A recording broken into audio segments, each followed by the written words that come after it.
English माध्यम के channel में आपका स्वागत है। तो आज मैं जो बात करने जा रहा हूँ, इस चैनल पे हम इंग्लिश को किस तरीके से सीखेंगे।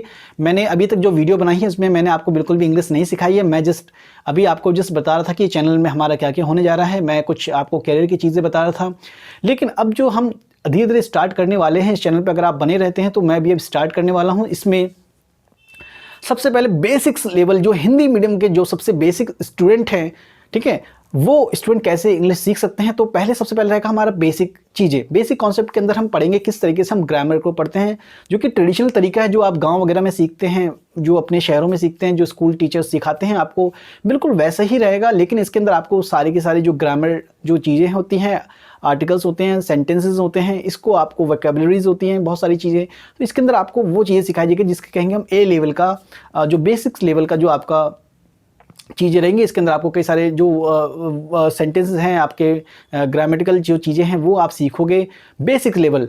दूसरा जो है थोड़ा सा एडवांस होगा, थोड़ा सा आपका लेवल जो है अप हो जाएगा। इसके अंदर आपको थोड़ा सा रीडिंग करना सिखाया जाएगा, आपको पढ़ना सिखाया जाएगा, आपको थोड़ा सा लिखना भी सिखाया जाएगा। इसके अंदर आपको प्रैक्टिस करना सिखाया जाएगा। मोस्टली ये वाला जो चैनल, ये जो सेकंड लेवल रहता है, ये आपका प्रैक्टिस से रहता है कि मोस्टली आप इसमें चीज़ें को कॉपी करते हो, चीज़ों को सीखते हो, चीज़ों को ऑब्जर्व करते हो, चीज़ें कैसी लिखी जाती है, चीज़ें कैसी लिखी जाती है, अखबारों में कैसी लिखी जाती है, न्यूज़पेपर में कैसी बोली जाती है। इस वाले जो सेकंड जो फेज़ रहेगा आपका, इसमें लर्निंग का बहुत ज़्यादा फेज़ रहेगा इसके अंदर, ठीक है, क्योंकि लर्निंग और प्रैक्टिस का, ठीक है, सेकंड वाले फेज़ में आपका लर्निंग एंड प्रैक्टिस। वैसे तो आपको सभी चीज़ों में प्रैक्टिस करनी पड़ेगी, लर्निंग करेगी, लेकिन सेकंड वाले में आपको जैसे न्यूज़पेपर रीडिंग करना, बुक्स रीडिंग करना, ठीक है, बहुत सारी चीज़ें जो है लिसनिंग करना, पोस्ट का जो आपको इंग्लिश समझ नहीं आती तो आप उसके लेक्चर्स वगैरह सुन करके चीज़ें समझ सकते हो। बहुत सारी चीज़ों को ग्रामेटिकल कैसे यूजेस होते हैं सेंटेंस में, इसमें आप सीख सकते हो। बहुत सारी मूवीज़ में किस तरीके से इंटरव्यूज़ में आपको बोलना है, तो इस चीज़ में आपको हम थोड़ा सा ट्रेन करेंगे। इसमें कम्युनिकेटिव इंग्लिश आती है, तो इस चैनल जो सेकंड लेवल रहेगा इसमें इस तरह से काम होगा। थर्ड जो आपका लेवल होता है, वो इंग्लिश का जो मेथड होता है वो इनपुट और आउटपुट का मेथड होता है, जिसको 4 पैटर्न पे आपको सीखना होता है। जिसमें मान लीजिए पहले जैसे एक बच्चा होता है तो वो पहले चीज़ों को सुनता है, पहले वो इनपुट लेता है। इनपुट का मतलब क्या है, बच्चा छोटा सा है, वो पहले उसको कोई लैंग्वेज नहीं आती। अगर मान लीजिए छोटा सा बच्चा है, अगर 6 महीने का बच्चा है, उसको अगर आप किसी अमेरिका में छोड़ दो तो वो अमेरिकन बोलेगा, अगर जापान में छोड़ दो तो जापानीज़ बोलेगा 2 सालों के बाद, ठीक है, 3 सालों के बाद। रशियन में छोड़ दो तो रशियन बोलेगा, इंडिया में छोड़ दो तो हिंदी बोलेगा। मतलब जहाँ पर भी आप उसे छोड़ोगे तो वहाँ की वो मदर टंग बोलेगा, क्योंकि जैसे जैसे उसके एनवायरनमेंट में वो भाषा आएगी वैसे वैसे वो चीज़ों को बोलेगा। तो थर्ड वाले में आपको एनवायरनमेंट दी जाएगी इनपुट का।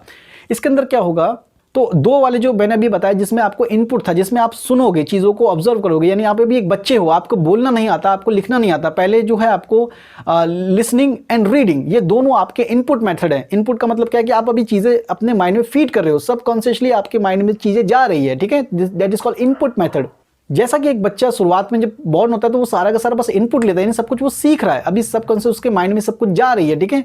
तो जैसे ही वो 2 साल का हो जाता है उसके बाद देखोगे वो फिर आउटपुट में आता है, छोटी छोटी चीज़ें बोलना स्टार्ट कर देगा। पहले वो बहुत ही छोटे छोटे सेंटेंस बोलता है, पहले तो वो शब्द ही बोलता है, मामा, पापा, दादा। इसी तरीके से हम एक नई लैंग्वेज सीख रहे हैं और हम अभी बच्चे हैं। तो हमें शुरुआत में आउटपुट अब आप कैसे निकालोगे, जाहिर सी बात है परफेक्ट आउटपुट नहीं निकाल पाओगे। तो जो भी आपको उस समय, जिस आपका लेवल उस समय क्या है, यानी आप आउटपुट निकाल रहे हो एज अ फर्स्ट स्टेप। तो कोई भी अगर कोई बहुत एडवांस वाला जो बच्चा है जो कि ऑलरेडी 12 साल दे चुका है, वो आप पे अगर हंसेगा, वो आपको सुनते हुए देखेगा, तो भाई आप उसको कंपेयर मत करिए। तो आप देखिए कि आपने 12 साल दिए हैं आउटपुट में, ठीक है, मतलब इनपुट में आपने 12 साल दिए, उसके बाद आउटपुट भी आपकी इतनी अच्छी नहीं है, तो उसका कंपैरिजन आप नहीं कर सकते। उसका एनवायरनमेंट कैसा रहा है, उसका लाइफ कैसी रही है, उसने कौन सी मीडियम से पढ़ा है। मैं हमेशा इस चीज़ पे फोकस करता हूँ, उसने कितने साल दिए हैं, और वो आप पे हंसने वाला कौन होता है। अभी आप सीख रहे हो और सीखने वाला हमेशा बच्चा होता है, तो आप हमेशा अपने आप को बच्चा मानिए। हाँ, आप बिल्कुल भी अब डर मत निकालिए, जैसे कि मैं इस लैंग्वेज में अगर मैं कंफर्टेबल नहीं हूँ तो जाहिर सी बात है मैं सीख रहा हूँ, मैं भी सीख रहा हूँ और मैं गलत बोलूंगा ही, जब मैं सीखूंगा तो गलत बोलूंगा ही। तो आउटपुट जब का आपका पहला जब स्टेप आएगा तो आप गलत बोलोगे, बहुत ज़्यादा गलत बोलोगे, जैसे एक बच्चा बोलता है, ठीक है। तो इसके बाद जो होगा हमारा, जैसे आपका आउटपुट आएगा वो एडवांस लेवल का हो जाएगा, ठीक है, क्योंकि आप जो भी चीज़ें आपने इनपुट करी है, जो भी सेंटेंस आपने कॉपी करे हैं, उसको आप आउटपुट करोगे, प्रैक्टिस करोगे, दोनों 2 मेथड में, लिख करके और बोल करके, ठीक है, यानी लिख करके आप बोल करके। इसमें आप बेसिक्स जो है कम्युनिकेटिव इंग्लिश सीखोगे। कम्युनिकेटिव का मतलब क्या होता है, यानी आप सिंपल इंटरव्यूज़ वगैरह में क्या क्या बोलना है, अपने आप के बारे में क्या एक्सप्रेस करना है, इन सब चीज़ों के बारे में सीख जाओगे। तो ये जो मेथड होता है वो होता है इनपुट मेथड। इसमें आपकी इंग्लिश बहुत अच्छी नहीं हो जाएगी, बट आपकी इतनी अच्छी इंग्लिश हो जाएगी कि आप कहीं पे भी इंटरव्यू दे सकते हो, अपने आप को एक्सप्रेस कर सकते हो, छोटी मोटी जो है वो आप अपनी बातें लिख सकते हो, एक्सप्रेस कर सकते हो। ठीक है, तो ये होता है आपका थर्ड लेवल का जो होता है आउटपुट लेवल। ठीक है, जो कि एडवांस होता है थोड़ा सा पहले, और उसके बाद इसके बाद आपका आता है एकदम एडवांस, जो कि आप जो देखते हो एक्सपर्ट को बोलते हुए, आप देखते हो कि किसी एक्सपर्ट को जो इंग्लिश में अपना बोल रहा है, किसी भी टॉपिक पे बोल रहा है, कोई जर्नलिस्ट है इंग्लिश मीडियम का, कोई जो जिसने 12-13 साल दिए हैं, 5-6 साल दिए हैं, ठीक है, वो अब एक्सपर्ट बन चुका है।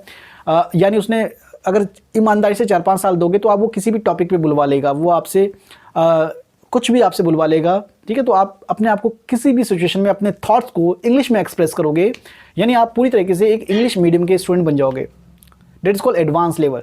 ठीक है, और इससे भी एक और एडवांस लेवल होता है जिसमें आप इंटेलेक्चुअल लेवल पे बात करते हो, जिसमें आपको अगर आपसे हिस्ट्री के बारे में पूछे तो आप हिस्ट्री फट से आपकी सारी इंग्लिश में निकलेगी। ज्योग्राफी के बारे में इंग्लिश पूछें आपसे, किसी के भी बारे में पूछेंगे तो आपसे वो इंग्लिश में निकलेगा। वो बहुत अपर लेवल का हो जाता है, जैसे कोई शशि थरूर है, ठीक है, या कोई बहुत जर्नलिस्ट है, पॉलिटिक्स पे बुलवा लो, अगर पॉलिटिक्स पे अगर वो बोल रहे हैं तो पॉलिटिक्स पे बहुत अच्छा बोल देंगे। ठीक है, तो आप मैं किसी आम इंसान को अगर पॉलिटिक्स पे बुलवाऊंगा तो वो बोल पाएगा क्या? नहीं, क्योंकि उसको नॉलेज ही नहीं है। लेकिन आप देखो जो पत्रकार होते हैं, या जो बड़े बड़े जो जैसे शाहरुख खान हैं, ठीक है, या जो बड़े बड़े एक्टर्स हैं, जो जिन्होंने बहुत साल दिए हैं, चीज़ों को दिए, जिनको समझ है, जो बहुत सालों से marketing, economics, crime, life, relationships, games, इन सब के बारे में जानते हैं, इन सब के बारे में पढ़ते हैं, तो उनका आउटपुट भी इस लेवल का हो जाता है। वो हर चीज़ पे बोल सकते हैं, हर टॉपिक पे बोल सकते हैं, आपकी तरह वो नहीं करेंगे। ठीक है, तो इस लेवल का जो होता है वो बहुत साल की प्रैक्टिस के बाद आता है। समझ में आ गया आपको? तो हम इस तरीके से पढ़ना स्टार्ट करेंगे।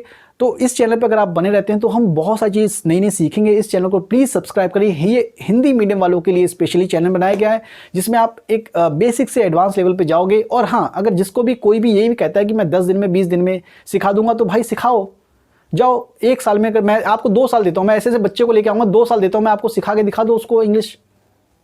भाई उसका जब बेसिक उसने कभी दिए ही नहीं साल, वो बिल्कुल एक अभी डिलीवरी बॉय का काम करता है, तो उसको आप इंग्लिश सिखा दोगे? कितने दिन में सिखा दोगे आप उसको? 2 साल भी अगर दोगे तब भी नहीं सीख पाएगा वो, क्योंकि उसको एनवायरनमेंट चाहिए वैसा, उसको पूरा प्रॉपर माहौल चाहिए उसको। ठीक है, प्रैक्टिस चाहिए उसके लिए। तो कोई भी ये आपको बेवकूफ़ बनाता है इंटरनेट पे आके, ये 10 टिप्स सीख लीजिए, ये सेंटेंस याद रख लीजिए, ऐसे इंग्लिश नहीं सीख। इंग्लिश का मतलब होता है आपको डेडिकेशन। एक चीज़ सीखने के लिए आपको बहुत ज़्यादा मेहनत करनी पड़ती है, बहुत ज़्यादा। इस चीज़ को कोई भी, दुनिया का कोई भी इंसान मेरे इस सेंटेंस को काट नहीं सकता है। क्यों? क्योंकि आपको हर चीज़ के लिए बहुत ज़्यादा मेहनत करनी पड़ती है, तब जा करके आपको स्किल गेन होगी। ये इंग्लिश एज अ स्किल को आप लीजिए, ये एक स्किल है, ये बहुत ज़्यादा हुआ नहीं है। ये इससे आप 35-30 हज़ार की जॉब ही कर पाओगे। कई हिंदी मीडियम वाले जो बच्चे हैं वो इससे लाखों करोड़ों के एक्टर बन जाते हैं, राजनेता बन जाते हैं, वो हिंदी मीडियम से ही हैं सारे। आप उनके नीचे काम करोगे तो एक स्किल है ये आपका। ऐसा नहीं कि आप इससे बहुत ज़्यादा रईस बन जाओगे। हाँ, आपकी जो कई सारी जो लाइफ है वो इजी हो जाएगी। कई जो मैंने कैटेगरीज बताई है, आप पिछली वीडियो जाकर देखिए, जो इसमें इंग्लिश मीडियम की और हिंदी मीडियम की कैटेगरीज है, उस कैटेगरीज में आप जो है जा सकते हो, उसमें आपको फ़ायदा होगा। तो ये एज अ स्किल लीजिए। तो मैंने आपको बात करी कि किस तरीके से आप इनपुट और आउटपुट मेथड से हम इंग्लिश सीखेंगे, जिसमें बेसिक से एडवांस लेवल की और मूव करेंगे, जो कि काफ़ी सारे दिनों में होता है। यहाँ पर मैं आपको बिल्कुल भी झूठ नहीं बोलूँगा कि आप 1 साल में, 30 दिन में या 6 महीने में इंग्लिश सीखेंगे। मुझे बताइए कि आपने पहले बहुत सारे यूट्यूबर को देखा होगा, 4-5 साल पहले आपने किसी यूट्यूबर को फॉलो करना स्टार्ट करा होगा इंग्लिश सीखने के लिए। तो क्या आज आप अपने आप से पूछिए, अपने ज़मीर से पूछिए, क्या आप इंग्लिश बोल पाते हैं, एक्सप्रेस कर पाते हैं अपने आप को विदाउट एनी फियर? क्या आपने वाकई इंग्लिश को वो टाइम दिया? अगर आपने टाइम दिया होगा, जाहिर सी बात है आप बोल पा रहे होंगे। लेकिन आप सेंटेंस, क्या आपने सिर्फ सेंटेंस सुन करके 500 सेंटेंस या कुछ सेंटेंस सुन करके रट करके क्या आप इंग्लिश बोल सकते हो? वो किसी नॉर्मल टॉपिक पे पूछ लेगा आपसे, क्या आप बोल पाओगे? नहीं बोल पाओगे। तो आपको इस पर मेहनत करनी पड़ेगी। इंग्लिश को आपको एज अ मदर टंग आपको अडेप्ट करना होगा, अपने माइंड में, अपने थॉट्स में अपने लाना पड़ेगा, अपने प्रोसेस में लाना पड़ेगा, अपने सबकॉन्शियस माइंड में आपको लाना पड़ेगा। तब जाकर के आपकी ऑटोमेटिक इंग्लिश आपसे, जैसे एक बच्चे की निकलती है, वो 3-4 साल पहले सुनता है, इनपुट लेता रहता है, और अचानक से फिर वो अच्छी हिंदी बोलता है, इंग्लिश बोलता है, जिस भी माहौल में रहेगा वो वैसे बोलेगा। तो मेरे आपको बातें समझ में आ गई होगी। तो हिंदी मीडियम के अगर स्टूडेंट हैं तो किसी भी अंधविश्वास में, किसी भी मार्केट के जालों में मत रहिए। ये बिल्कुल फ्री का चैनल है और बिल्कुल उसको सब्सक्राइब करिए, और जितना मुझे इनकरेज करेंगे मैं और वीडियो बनाऊँगा। मेरे सब्सक्राइबर बस अभी बहुत ही कम है, अभी 10 से भी ज़्यादा नहीं है, तो प्लीज़ इस चैनल को सब्सक्राइब करिए। जैसे जैसे चैनल सब्सक्राइब होगा हम और भी ज़्यादा मैं इसमें मेहनत करूँगा। तब तक के लिए धन्यवाद।